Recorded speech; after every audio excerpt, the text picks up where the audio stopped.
Vivía en Belesar cos seus pais e os seus 5 irmáns. Cando comprobou que non había suficientes recursos na casa, decidiu saír traballar fora con tan só 19 anos. Naceu en 1933 nunha parroquia de Guitriz. Era fillo de agricultores e tiña outros 7 irmáns.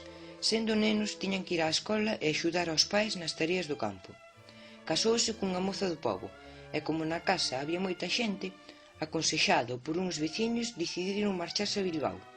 Algúns dos seus irmáns seguíronos. A xestrería tiña moito traballo, pero pouco rendimento, polo que toda a familia, meus avós, miña tía e meu pai decidiron marchar a Barcelona. O irmán maior do meu bisavó emigrou a Cuba con 18 anos por motivos de traballo, xa que na familia eran 6 irmáns e non había comida suficiente para todos.